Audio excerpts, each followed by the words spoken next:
Andrew, welcome. Hi, Andrew. Hello. Hello, how are you?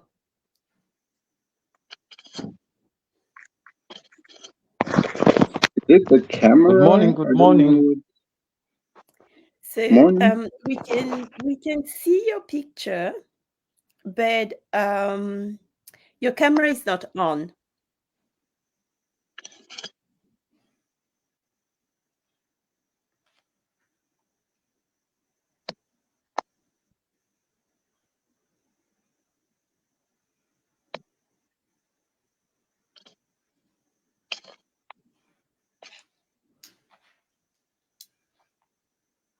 Oops.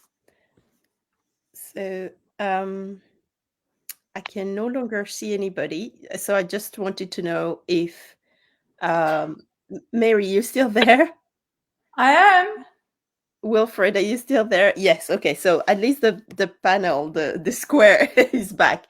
I'm just mindful of the time, so maybe shall we start, and then hopefully Andrew can join I'm in. I'm still testing my mic, but Yes, we um can hear you. We can hear you. It's you disappeared. We can hear you. It's just your camera just doesn't seem to be working. Let's just give Andrew a few minutes to join back. Okay.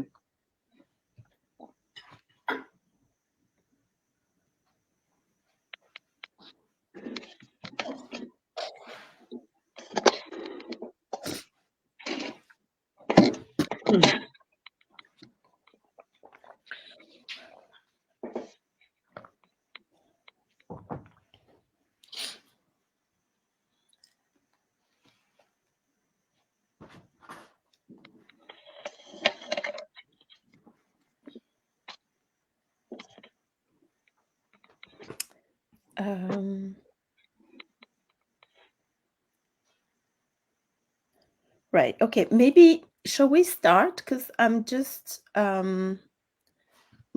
me just see how far off Andrew is, and whether we give him a few minutes to join.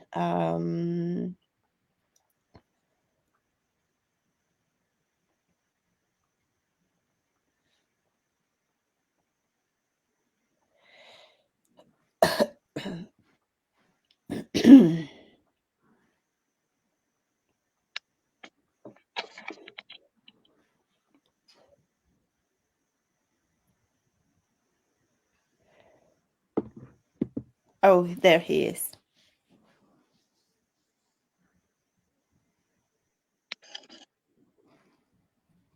hello. Am I Oh, yes, loud we and can hear clear? you. We can hear you, Andrew. Okay. Okay. Okay. And I assume that you cannot put your camera on. It will be on and Can off, you? I think. I don't know if it's appropriate. Okay. On and If off. it's not on, don't worry about it. We'll start. At least we can hear Okay. If you. you need to see And me, I know, and of course, for your sake, I'm here. there you are. Welcome, Andrew. It's not a robot, guys. It's not a robot. I'm not a robot. Hi. We knew you were Not, human, but I'm not a robot. these days Hi, we don't. hi, Wilfred. Hi, Mary. Tony, Hi, nice to see you Andrew. finally. Hi. I'm hoping you're okay. It's nice Saturday. Yes. We are fine. We are fine. We all the deep Yeah. fake circulating. We want proof of life now. I'm here. I'm here. Right. Yeah, yeah. So welcome everyone for what I hope is going to be an interesting hour of discussion on art criticism in Africa. I know it's difficult every time you talk about Africa. It's not a country. So we've tried through this panel to have a very diverse view of what Africa is through um, what is happening in West Africa with Wilfred, what is happening in South Africa with Mary, and what's happening in Eastern Africa with Andrew. So hopefully by the end of the hour, we have a bit of a patchwork view and a diverse view of the state of art criticism in Africa. So I'm Hanou AMENDAH. I'm going to be your host today, and I'm going to let each panelist introduce themselves, and then we're going to kickstart. So shall we start maybe with Wilfred? Okay, sure. Hi, everyone. Thanks for joining in, and I'm happy to be here.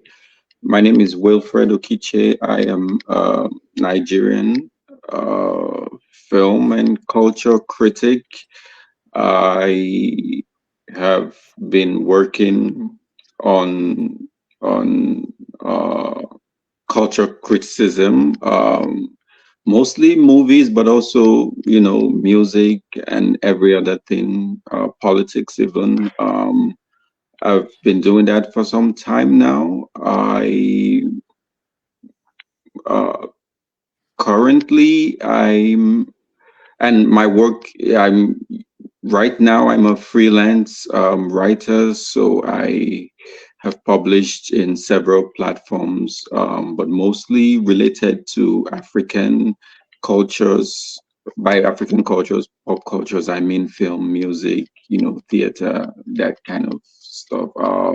My work can be found usually on platforms like the Africa Report magazine and online, The Continent Weekly, which is a weekly publication based out of South Africa, and OK Africa. Yeah, this I mentioned these three because they are Africa related platforms.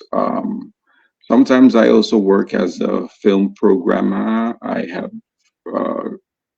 done some film programming for Film Africa, which is a festival based out of London,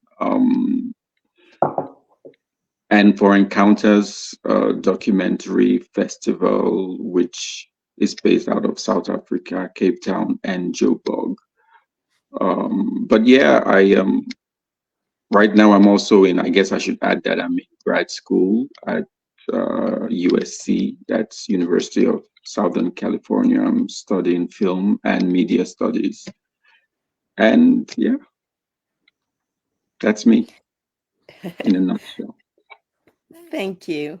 Andrew, can I ask you to take over and introduce yourself to the audience? Thank you so much. Good morning. This is still when you said to East Africa, I'm a bit lost. I'm in between Central and East African time.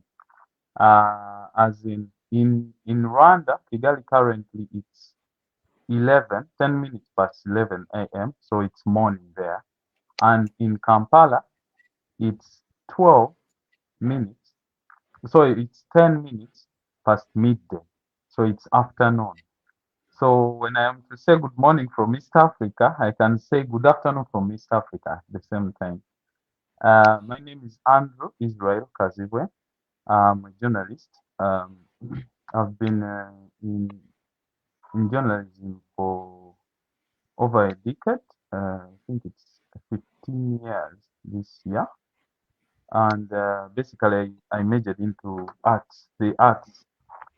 And I'm so glad I'm meeting a diverse team here that has gone deeper into the arts. And in the arts, of course, I've staggered.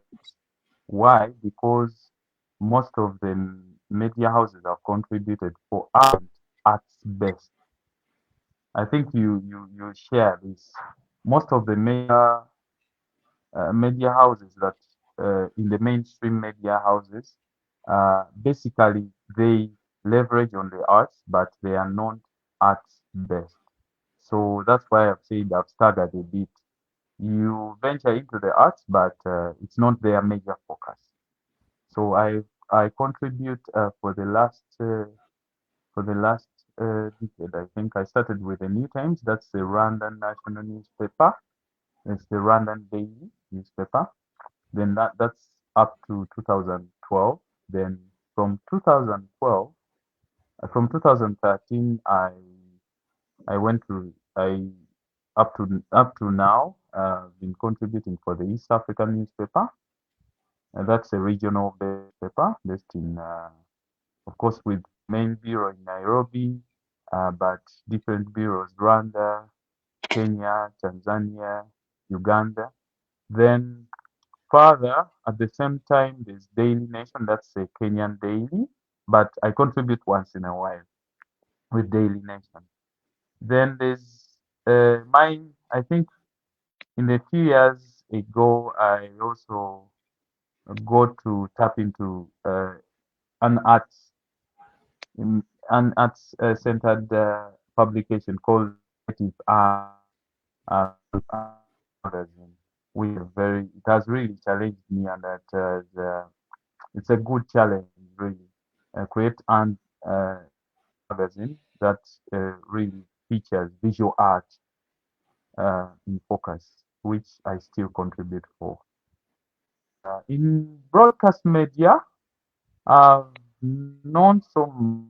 I've majorly been into social media, but with also debates behind the curtain, which has been a very good um, experience as to know where most main broadcasters lie. Yeah, that's it. Thank you so much. Thank you, Andrew. And we're going to finish with Mary. Mary, can you please introduce yourself? Sure. I'm Mary Corrigall, and I'm based in Cape Town. I worked as, and actually, I think I was probably very privileged to have worked full-time as an arts critic. That doesn't happen anymore at a publication. It was a weekly based in Joburg, the Sunday Independent. I was there for 10 years. Yeah, when I left at that time, but we'll get into those details, I guess, through this conversation. I wasn't replaced.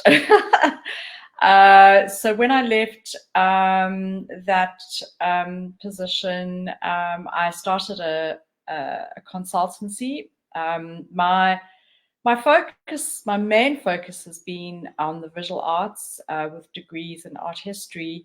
But, as Wilfred and Andrew have been indicating, when you work for a publication, you have to dip your toes into everything.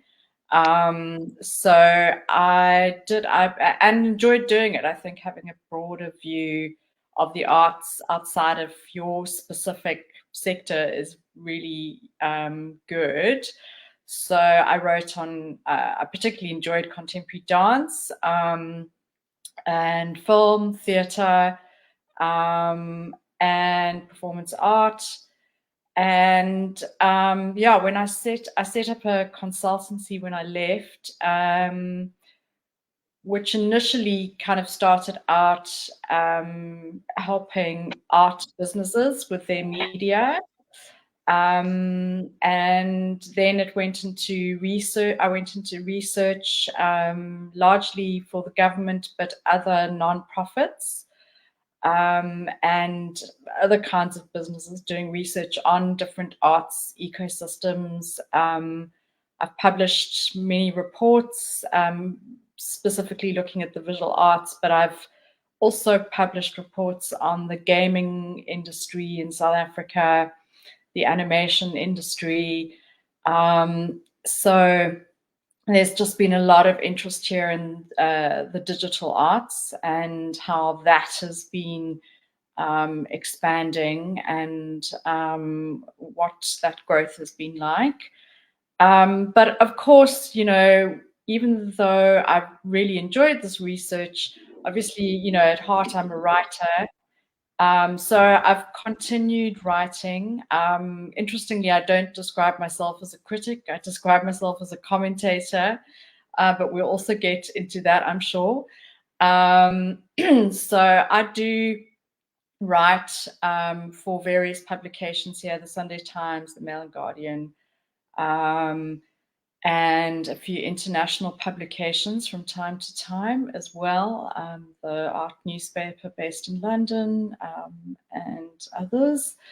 And I started because I really was interested in, you know, the fact that there wouldn't be another generation of art writers here because the roles in the media just weren't there. So I started a platform called African Art Content, and it's really a development program that I run, where I essentially train writers, and then I supply the media with their work. So I'm kind of like an editorial commissioning. But I have to fundraise for it, so it's all, you know, funded by nonprofits. So that is a bit exhausting, but I have managed to run it since the beginning of COVID. So actually, that platform's gone for a while. So I'm I'm quite happy. We have a website and all of that, so that's very exciting. And now I'm, you know, I think Wilfred was saying he does some programming. I've kind of also slipped into that area. I've started a new arts festival here in Cape Town called Heat, a winter arts festival focused on the visual arts, but then there's theatre, opera, comedy, etc.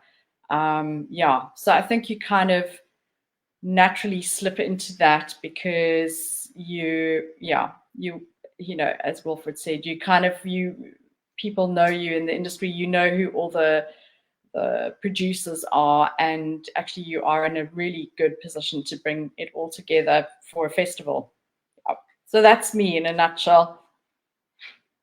Thank you for that. And then that's really good because each one of you have touched on some of the things I want to touch on more later, but also fundamentally, you have all highlighted in one way or the other the fact that art criticism per se exists in a very complex space, if we can say it exists at all. So I guess I'm gonna restart with you, Mary, simply because South Africa is the biggest art powerhouse on the continent. It has, I think, the longest legacy. And I just wanted you to explain to us what art criticism means today as a practice, and also how does it exist, if it exists, in South Africa? Yeah, well, it's a good question. Does it exist? Yeah, I can tell you where it exists. It exists, okay, I would say, in academia, in that kind of realm.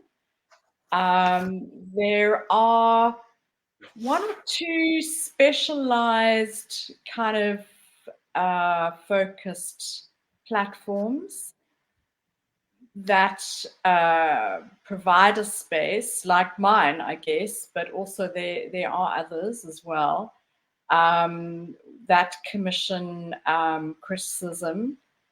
But I think largely in our mainstream press, not really at all. I mean, it's, you know, as I said, from time to time, I get an opportunity to exercise that skill, but the main demand in the mainstream press here, and I'm really interested to hear, you know, what it's like in other parts of Africa, but they really want interviews, puff pieces, I think because there's been so much pressure on the mainstream media in terms of their business models to exist, that they have really, that space has really disappeared, to be honest, which is kind of heartbreaking because, you know, there's so many, I go to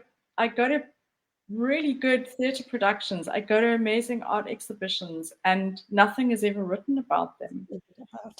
So a whole history isn't being written about culture. As I said, it exists in academia, but I think in academia it's such a different space because it's, you know, it's not usually the first text, you know, it's like it's referencing other texts.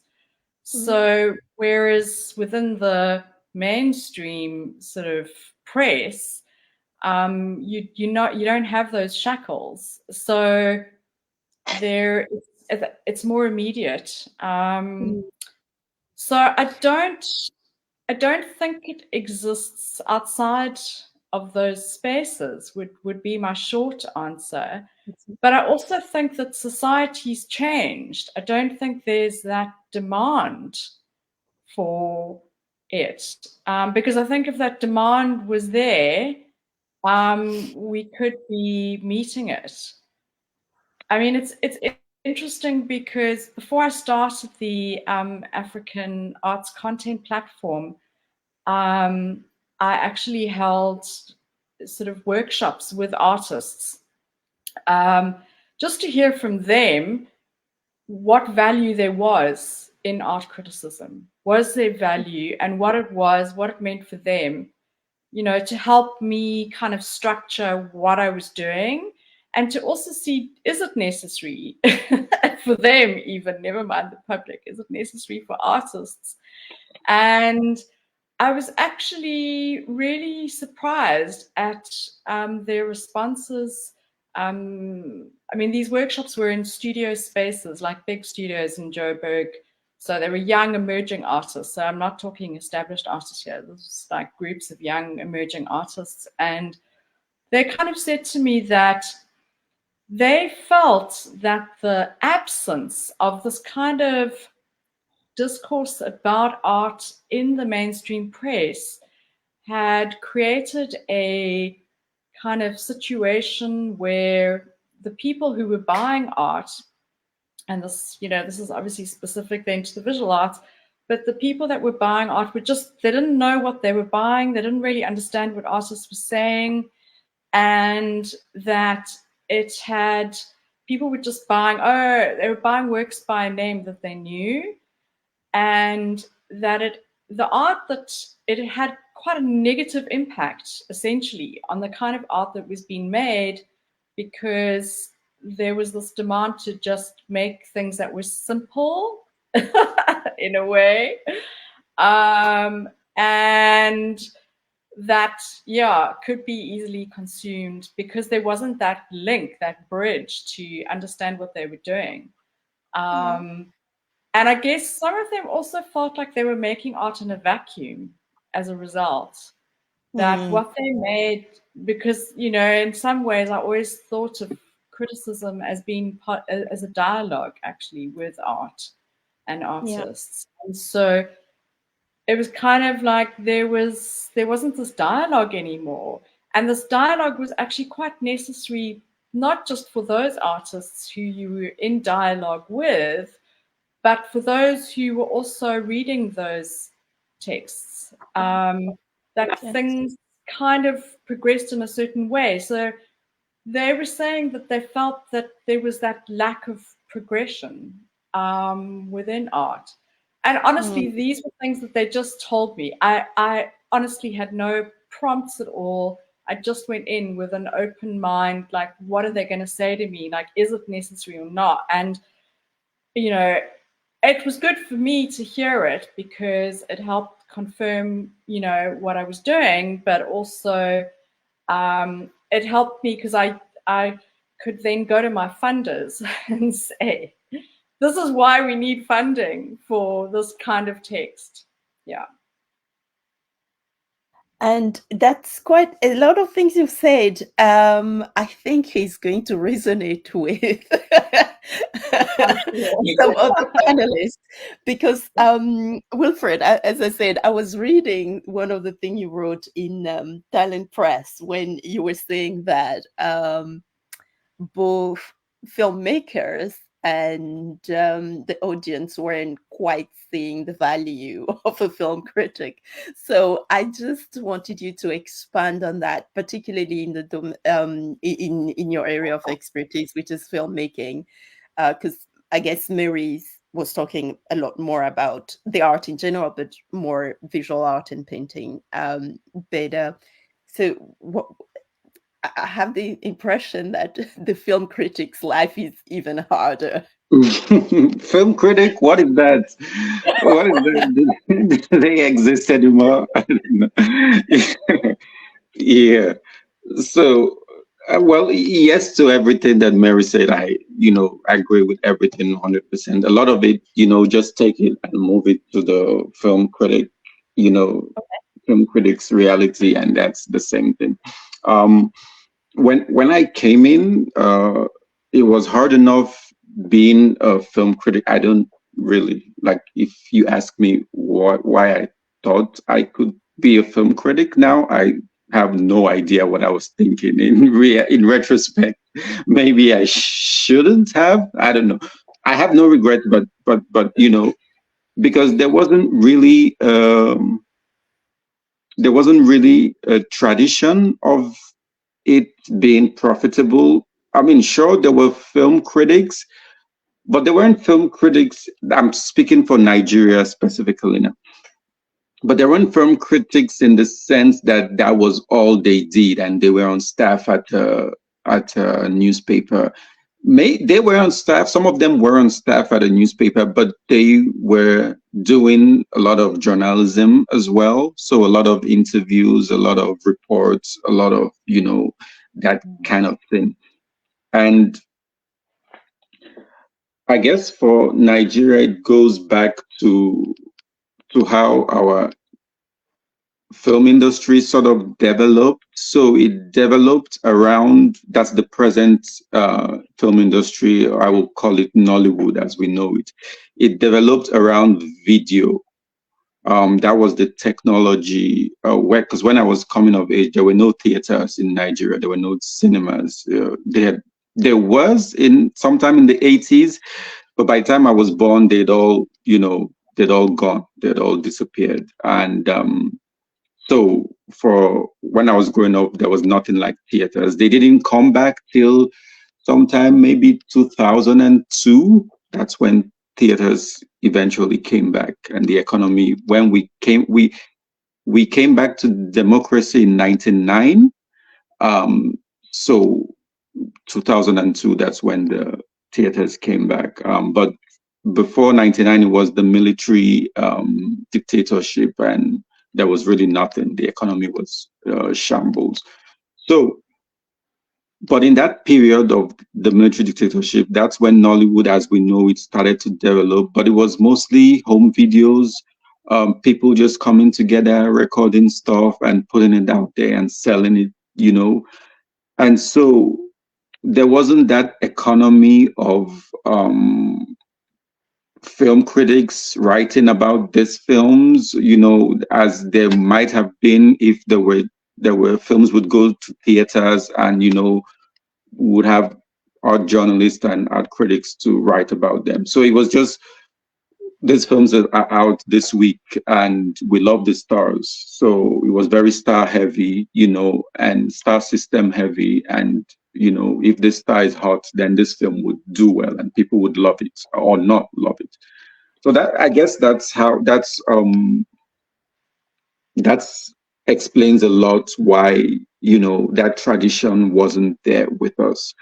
So by the time I came in, we had gone back to making films for theaters, and some people were working on building that tradition.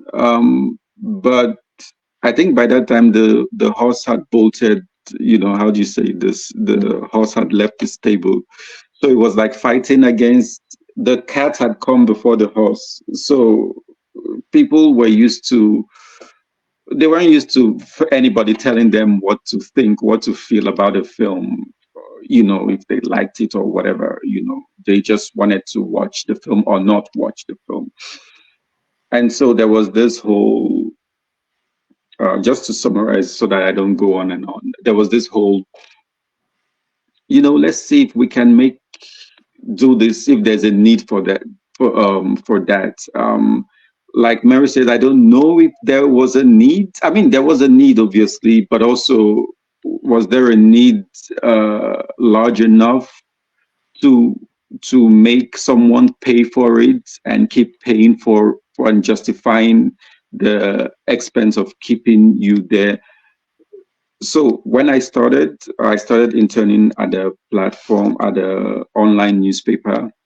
And I guess it was easier for me because it was a youth-focused online newspaper, and they were very big on youth culture, and Nollywood was youth culture at the time. And so my editor publisher would encourage me to write, film reviews, and that's how I really got my foot in. But it wasn't till I went to I applied for Talent Durban. That's the training, Talent Press Durban, the training arm of the Durban Film Festival, that I was exposed to this whole, international cinema going on outside Nollywood. And then I met some other film critics, and that inspired me, to just go back home and just keep doing, because it was, how film festival, the vibe there is like, it's a bubble, and it's this rich bubble, and it's not really the real world, but you're also inspired by everything that is going on. And so I went back and I was like, I'll try to make this work as long as I can do it, because I really, really enjoy it. And so I tried to do that for a while, but not everybody is really interested in film criticism as we know it. So a lot of my work also involves doing interviews. A lot of my work also involves doing like reports, features, around. It's just, so I tend to go where the money is. So I'm lucky enough to have platforms where I write film criticism for, and who take that seriously, and who even pay sometimes for me to do that. But it's not as regular as possible. And I also work freelance. I've been working freelance forever. And so in order to make ends meet, I have to go where the need is, and the need appears to be in writing features. That's even when it's there, because arts and culture is like it's like the last thing any publication is thinking of. They want to cover politics, they want to do business, and when there's cuts, they tend to start cutting from arts and culture. We know this, we know the drill. So yeah, for me as a film critic, I go where the need is and where the money is. Sadly, there's not a lot of need, for robust film criticism. But I also know in Nigeria, there's a lot of young people who are doing film criticism that have come even after, I did. And they're finding it, they're like self-publishing. So they're not working for the newspapers, they're doing their own blogs. They are applying to Durban. Durban has been a great resource, Talent Durban, for film criticism on the continent, particularly for Nigerian film critics, because there's a whole line of young film critics that have gone through that program. Not all of them are still writing film criticism, but there's a couple who are writing, and some have started their own platforms, and I see them every day and they're doing stuff. And even though you can say that there's no need, there's no demand for it, there's also a demand for it. It's just not there in a way that is sustainable, or I guess sustainable would be the word. Yeah. That's so interesting because if I gather what you've said, well, so there's a lot of, it may not be institutionally funded, it may not be funded at all, it is in survival mode, but there seems to be still at the grassroots level, if I can call it like that, some sort of desire Yeah. to create something, to create a practice, to train. I was about to touch on the training part, but you mentioned that with Durban, and actually Andrew is back, so I'm gonna ask Andrew. Andrew, what you touched on that earlier when you say there was no art desk for the newspaper you were working for. But I just wanted you to talk about the state of art criticism in Uganda and Rwanda.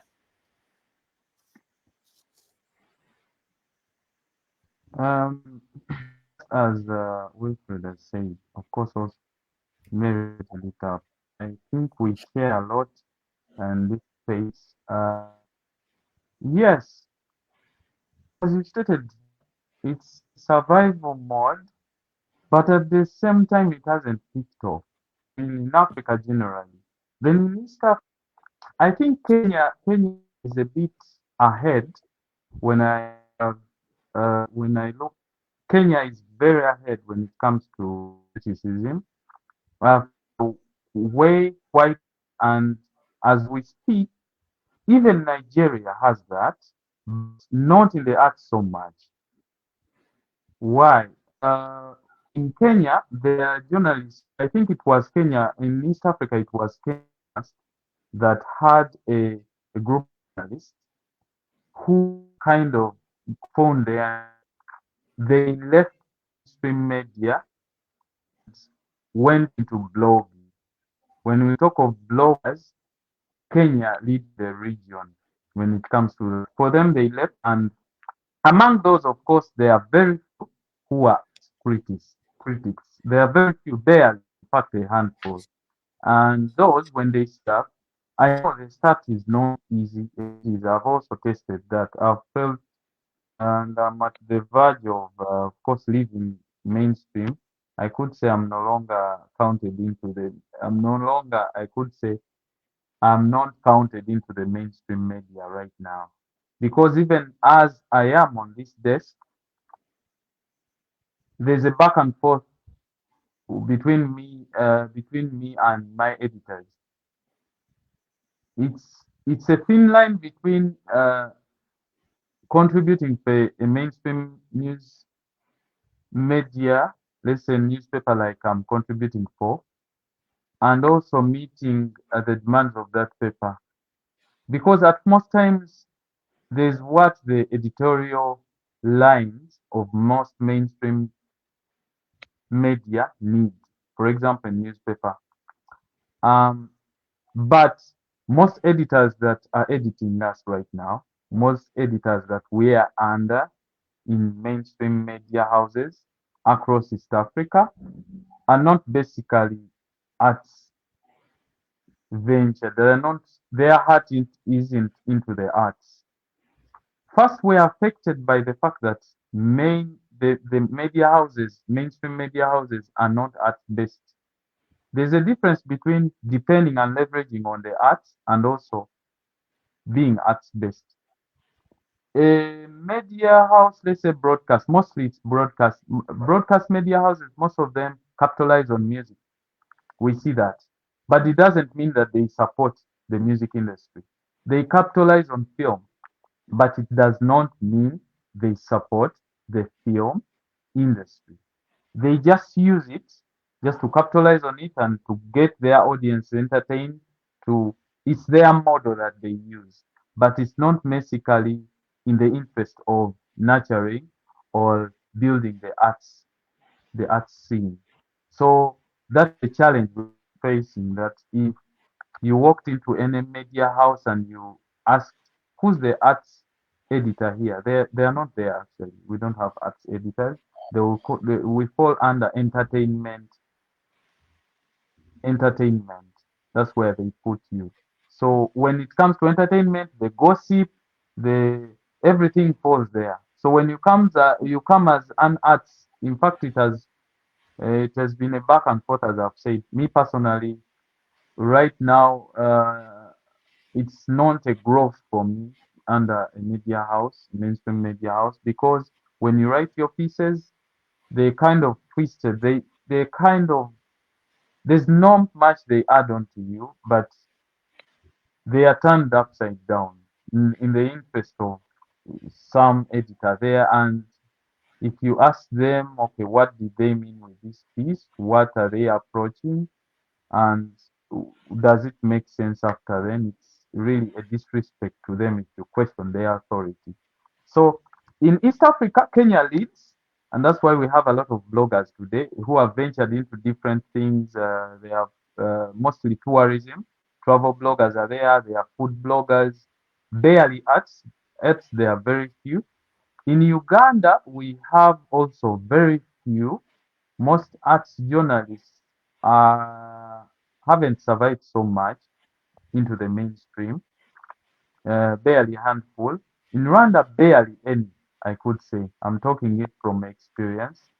Um, because there's one journalist actually I interviewed, he's a radio guy, and he has really had it rough. He's a music critic, and he could really, really go, but he changed the industry as well. He could really go after the musicians. When it comes to um, in their creation, their creative process, and a lot of even finding the sound when it comes to Rwandan music, the sound. He could really critique that. No, this sound was. Don't say that this is your. You haven't owned this. You have borrowed it. We could say, or you have. This beat is from a song by a Nigerian musician. So don't say that it's really your authentic creation. Um, but he has had it rough. He really had it rough. And he has at many times been at crossroads with uh, musicians, and of course, in his media. Um, when it comes to the rest, Tanzania, Tanzania is, when we could say Tanzania has its sound, but when it comes to critics, not many, not barely also, we could say, and Burundi as well. But it doesn't take away the fact that we have a rich industry around East Africa. There's a lot to be explored, and I believe um, art criticism still has its place in East Africa and in Africa. The challenge is upholding it. It hasn't yet even grown, as you could say. As talked about it, barely can you recognize that this is an art critic here and there and there. And most of the time, I found myself at crossroads. You either critique, you have to critique, you end up doing reviews. Of course, reviews have to have criticism in them, but most of the time, if you stick to the arts, me when I write the arts, most of the time my editor gets bored and is like, can't you write about other things? And I'm like, no, I've written about movies, film, theater, visual art. And he's like, no, you write lifestyle, something about around outside that. So it shows me that I don't barely have a place in mainstream media house. Um, and with broadcast, this is in Rwanda, broadcast, they barely talk about the gossip, the showbiz. Gossip, Mm. showbiz, not criticism. That's how it is. In Rwanda, that's how it is. In Uganda, partly. In Uganda, it's half in broadcast. They really critique when it comes to broadcast media. They critique. They really bring it out and place it out in the audience faces and even artists, and they really question to the bone. So Kenya still leads. I really applaud Kenya, even when it comes to the bloggers themselves. Bloggers, in fact, in Kenya, give a lot of pain to mainstream media. Once bloggers attack a topic or attack anything, even outside at the arts, they really mainstream media they really put mainstream media to their knees, to its knees, which is a good thing. I don't know how it's going to be, but we really, I think they are required a real notice.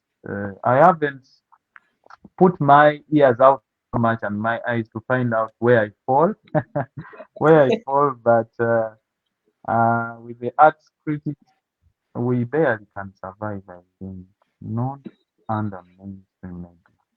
We can barely. Yeah. It's interesting, Andrew, because you actually provide me a nice transition to the next point. Because so I speak French because I'm from Togo, and Togo is a French-speaking country. And in the French part of the world, I was having a discussion this week when I was preparing this, and I was actually told that as a practice, French speakers are encouraged not to critique, and told this is a nascent practice. Therefore, you critiquing, you providing any critique is a bit like you spoiling you spoiling things. So can you go along? Mary talked about puff pieces. Wilfred, I read your piece again where you were talking about how to be a truth teller. So I wanted to ask you, in your individual and personal practices, how you find that balance between telling the truth or critiquing.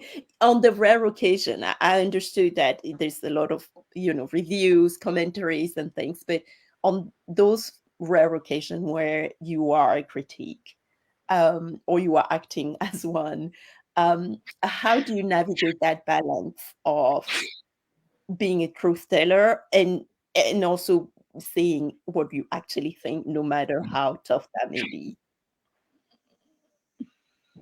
I think it has been a balance. First of all, in media, once you're embarking on that, you need to stand your ground. First of all, if you made your entry into media when you're just praising, then you twist a bit your words, then you critique, you will be taken out of context. I think for me, it's a balance. I think my pieces. I'm glad, by the way, that we could say with the editorial line that with the East African newspaper, basically, it's analysis. To be frank, it's analysis throughout the editorial line. So analysis requires also critiquing. So it has helped me because the whole newspaper is that. And if I critique, it's okay. And where you survive is you don't report. And critiquing requires you to pay a lot of attention. That's why I think I haven't got a backlash. I haven't got a backlash. Basically, from musicians, some, but it hasn't been that harsh because I pay attention. I pay attention to what other people won't do. If I have to listen to your album, my time. Barely do we have album reviews. It is. You can look around. Barely do we have album reviews in Africa. Film reviews, they are few as well. It means by the time you critique, you have taken your time and watched the whole project and really mentalized it. And by the time criticism comes in as a review, um, the artists themselves, they know actually the truth. So they sit back and they internalize it. It's unique, comes out as a different piece as well.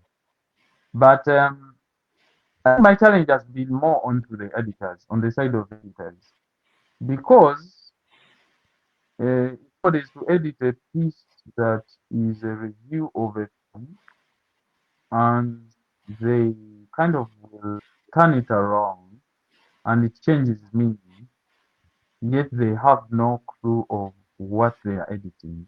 That's the problem. So in the end, get a backlash from the artist, right? And the public itself. Because actually today, I deem the public also, part of the public, a certain niche is smart, basically. Most of the media houses in the mainstream are gambling. Um, they don't use experts, basically.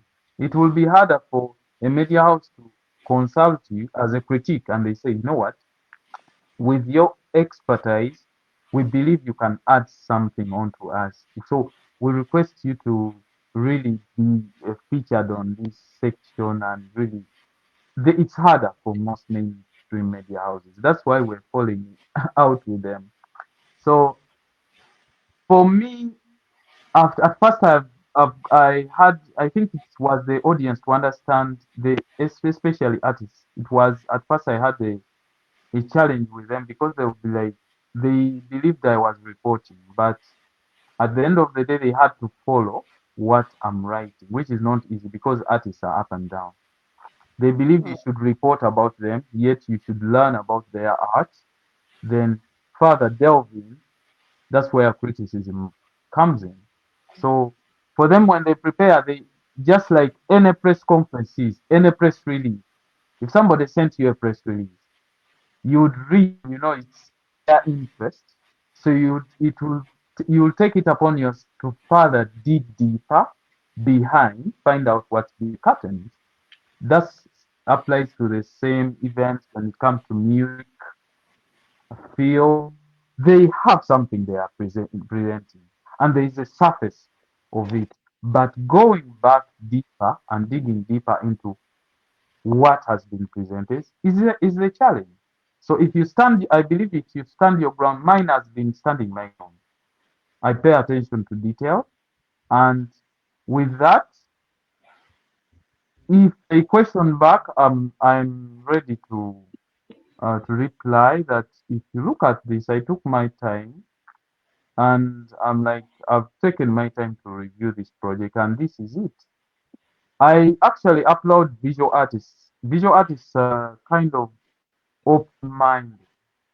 You can bring out another side of the story, like you interpret their works and bring out the image that they had no idea about, and they're like, wow, this is, I had no clue. But when you explain it like this, they're so open.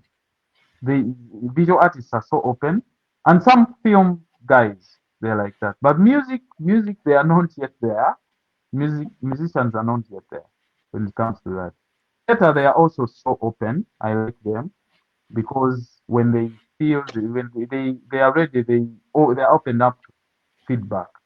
So that is it so far. Thank you, Andrew. Mary and Wilfred, who would like to talk about their private, the personal practice and how they find the truth teller piece or the critique piece.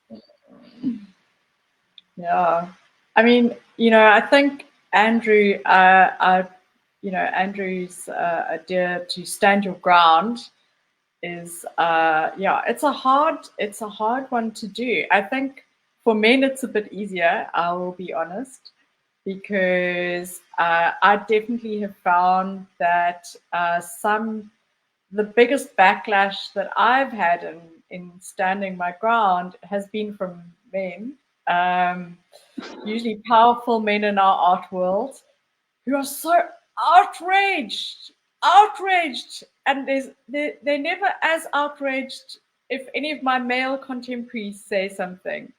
So it's like, a woman, how can a woman say, it's like there's another level which makes it harder to stand your ground. And I think also because our visual art community, our theatre community, our dance communities here are so small. We all know each other very well. And when you've been working as I have for so long, you've known these people for 20 years. It's very hard to then write something about their work that's negative, and then when you do, it feels personal for them, because it's like, you've known me for 20 years. Why didn't you just take me out for coffee and tell me that I should be doing this differently? And, you know, instead of broadcasting it to everybody. So, you know, I've had to suffer a lot of insults from people I've known for a long time. And, you know, I have to say that it reached the point where I felt if I had negative things to say, I actually just didn't want to write anything at all. Because it just becomes too difficult. And, you know, also to do other work, because now, you know, I mean, when I worked at a newspaper and I was getting a monthly salary, it was much easier. But when you kind of freelancing and you have your own business and you actually need to be doing work with people, you actually can't, because now, you know, you don't have that editor behind you who's going to back you up. I mean, that's one thing I have to say for my male editors, that they stood the ground with me, which was really good. But then when you're on your own, and you need that community, actually, you need that community to survive. You can't really tell the truth publicly. You really do just have to take them for coffee and tell them that they need to think about the audience, or do something differently. But yeah, I think it's a huge challenge in our communities, because they're so small and you know everyone. It's very, very hard. Oh, Mary, thank you so much, and particularly for adding that gendered view, because again, I think those are a lot of things at play that we downplay or we don't say, you know, honestly and publicly. So I'm so glad that you have openly talked about it. Wilfred, truth teller. Yeah, I quite agree. I quite agree. It's challenging, and it remains challenging. But I feel like as you grow older, you know, as you get more experience doing the work or doing the job, you tend to be more confident in your voice. You tend to be more, you tend to be more, I guess, gentle, even in the way that you put your criticism down. So this is from my experience. Now, when I was younger, I guess I was, younger, hungry, trying to make a name. I would be happy to like write a scathing review, and I'm like, this was bad, and it was bad. It's not that it was not. It's not that it was good or anything. And then people would, and sometimes, because when I started with online media, and the algorithms, how that works. So sometimes negative reviews sort of pull in more traffic, because people are, oh my God, what they say, that film is bad, that whatever is bad. And I was new in that sense, so nobody really knew me or whatever. And my editors, so it was funny, because it was an online newspaper founded by young people. One of them was more editorially focused, and they were like my cover. So they were like, oh no, that's all right, whatever, just talk to me instead of talking to him. But the other one was the more, I guess, business facing guy of the publication, managing editor. He was the one who was making relationships with the celebrities, because they would need them for their other businesses that they were, and it could get murky from that angle, because they would come to him and then he would come to me, and I'm like, okay, so what do you want me to do? And you are, sorry. And he would you know, try to say something without saying something. But for the most part, I was sheltered. But as I grew and became more independent and, you know, was doing my own freelance, like Mary says, you know everybody and people tend to know you, and it becomes harder. But what I wouldn't do is I wouldn't lie to you and say something was great when it wasn't great. I could pick out, you know, what worked and stress that this really worked, and maybe not stress so much on the things that did not work. But if you read the piece or read the whatever, you can see that it's, you know, it's trying to be so that's and sometimes if it's really like if I have nothing good, nothing interesting to say, it's not just that it's bad, it's just that it's there's nothing interesting for me to say. There's no insight, there's no point in me engaging with it. I mean, every piece of art deserves engagement, but you know, when resources are limited, when space is limited, when everything is limited, you kind of have to pick and choose what you choose to devote your resources or choose to write about. And so as a freelancer, you sort of have to do that. And so if I see that there's no merit here, I'm like, you know, I'll just not write about it, or I'll just not talk about it. When I had a regular gig column, I was on staff.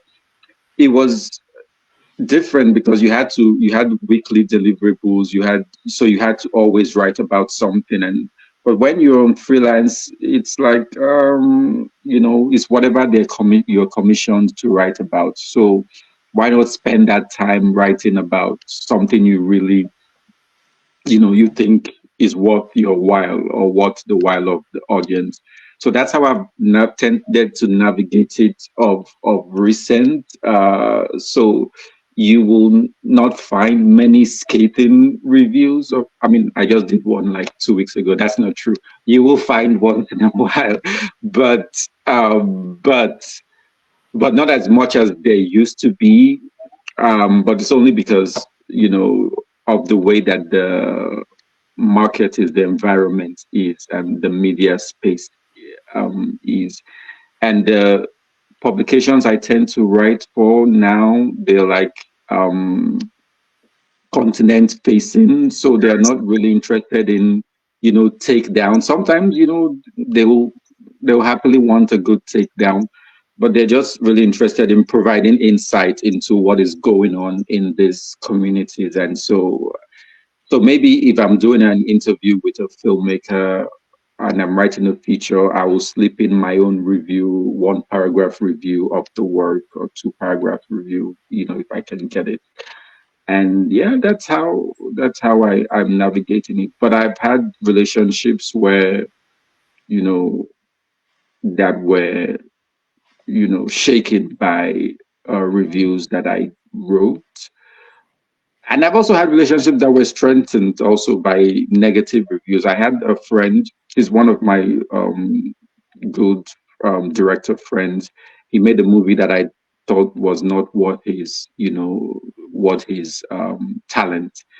And there was no way around it. I, you know, said it that I didn't like this. And he, you know, so, you know, a lot of times filmmakers know, you know, that's what I've realized. They know when they're not, they know, so they know.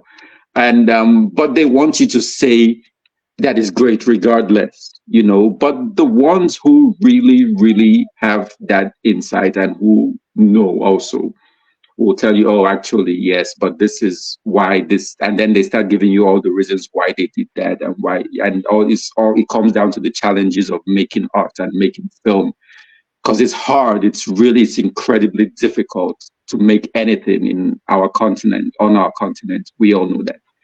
And so you have to also balance that. It's not like they have the resources of Hollywood or Europe, you know, so there's also that to consider.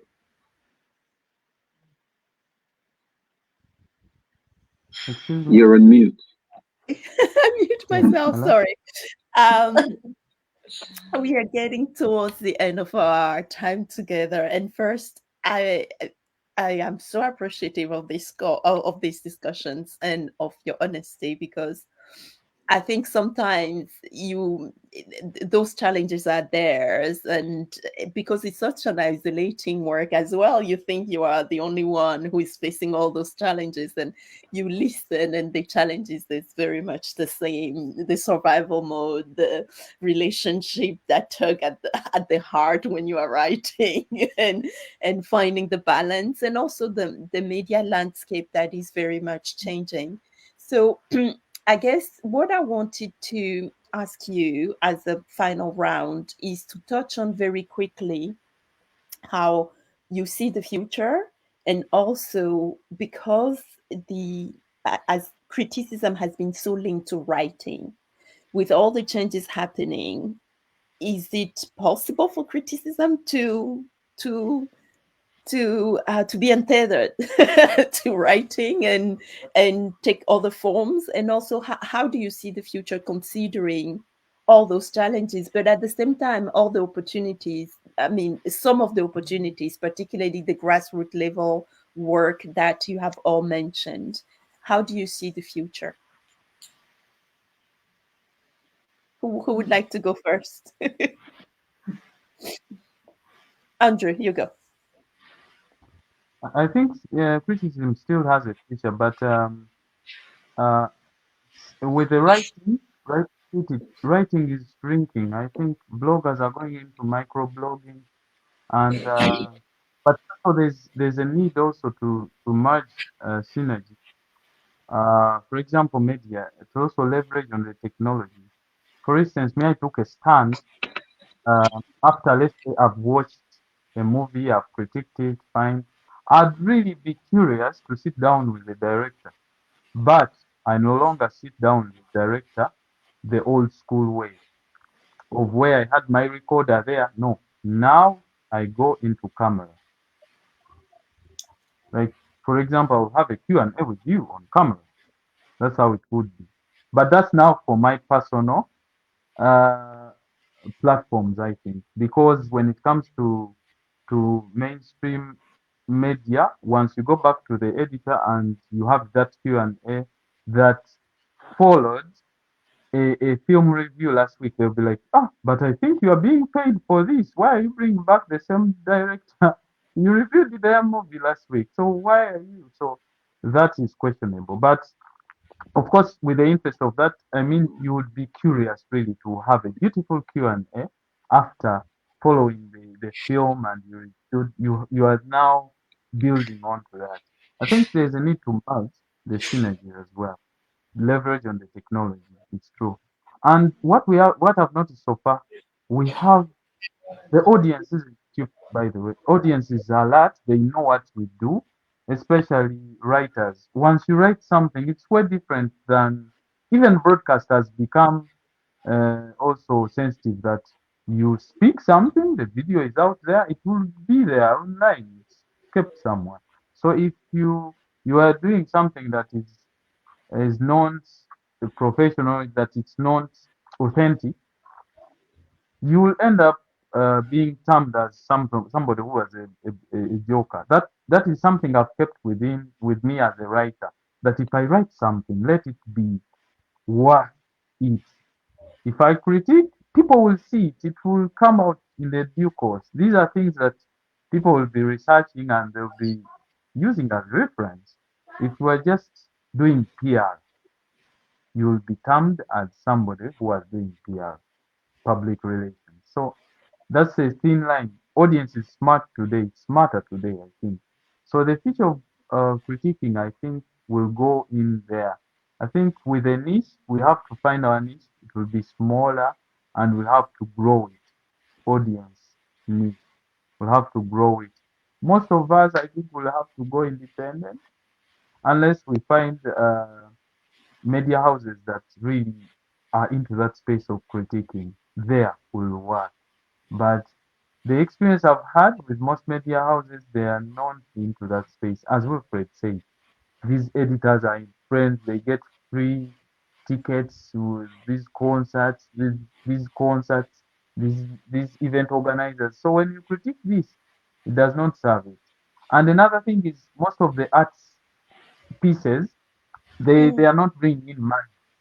If you look at a politician who's writing a piece, business stories and everything, most arts they're like, this is just something we add on.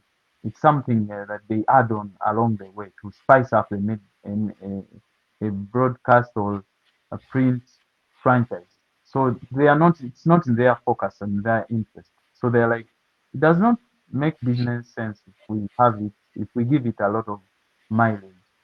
That's how it is. Yeah. Okay. Thank you, Andrew. Wilfred, Mary, who would like to go next? How do you see the future? I can go next. I mean, I think, you know, when I put out often open calls to find new writers for some of my development programs. And the first time that I did it, I was inundated with applications. And so it made me realize, and Wilfred touched on this earlier, that there is a younger generation that's coming up that wants to pursue this profession. So that's the one side, I think, in terms of the future, is that it is there is that new generation that wants to do this. I suppose for us, as more established voices, we have to figure out how we can help them continue. The self-publishing, and I think technology has allowed writers to self-publish, even not just the young ones. And I was just having a conversation now with an older journalist that I know. She's like 20 years older than me, and she is still writing, and she has her blog, and she's still doing her thing. But I think we need to figure out how to monetize it and keep it sustainable, because I think it becomes hard, and also there's very little development. You know, a lot of these writers that have applied, some of them have got their own blogs going, so they're publishing, but they need, you kind of still need that editor. You need that editorial eye. So I guess some of the challenges are, how do we support this younger generation? How do we bring in that editorial eye? How do we help develop it? So I think we still need to find new models. That's what I would say. I mean, I have been looking for new models since I was still full-time as a critic. I was always thinking, how can we do this? And in the future, you know, is Substack the answer? Substack, I haven't looked into it properly, but it does seem to be one way of monetizing, but it doesn't bring in that editorial eye that the younger writers need. But what has given me hope for the written word is TikTok, and I think Andrew also just touched on this kind of generation that we're in that is more visually attuned rather than into the written word. So I think that also we need to find a way to integrate the written word into visual media, but also, you know, podcasts and oral media.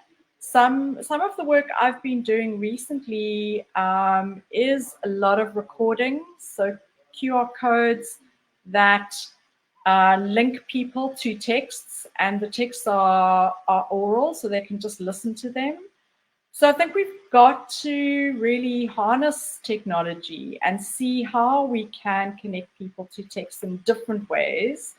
And, you know, I think that the written word hasn't died out despite this emphasis on the visual. You know, the book talk, I think, is an example of this, that actually you can use the visual mediums to direct people to the value of the written word, if that makes sense. So I think that that's something, some work, we've basically got a lot of work ahead of us. We can't just keep on, you know, I think just keep on doing things in the way that we've been doing. I think we need to, as new tech available.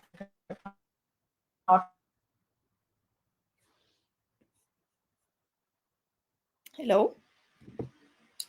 Hello? I got lost. Hello? Hello? Yes, sorry. The end was you were saying we need to keep ahead of abreast of technology. Yeah, and just exploit it to keep refreshing what we do. I think we just, you know, I think the days of hoping, you know, looking at traditional media houses, I think Andrew's spoken a lot about the problems there, you know, with entertainment, even seeing the arts as falling under entertainment. We have that exact problem here as well, with gossip. And so I think we've got to turn away from the traditional media. That's my, that would be my sort of parting shot. Okay. Okay, thank you, Mary. And Wilfred. Yes to everything that Andrew and Mary have submitted. But and yes, in particular to new models, you know, of doing it. In the last 5 years, when I first got into media, you know, they started talking about the change in the shift, and since then it's only gotten more obvious and more rapid, and every day there's something. Now there's AI, and there's all this, you know, generative technologies and all that. And as a writer, or someone who identifies as a writer, it pains me to say that, you know, maybe the future isn't written, you know, maybe it's something different. Maybe it's video, maybe it's audio, maybe it's the influencers, you know, who are on Instagram and on TikTok, and on, because sometimes that's filmmakers, studios want to push out their product, their films, and they're not looking for the critic to come and write a review. They're looking for the influencers, you know, to come and do, you know, video and go watch this movie. And that's what they want. That's, you know, their priority. They'll fly you down to wherever, you know, Netflix has all these events they do in Joburg. They fly influencers from Nigeria, from Lagos, you know, for Bridgerton, for whatever big original they have. So that's not criticism, yes, but, you know, maybe find a way to make criticism more fun, I guess, more hip, or more in the.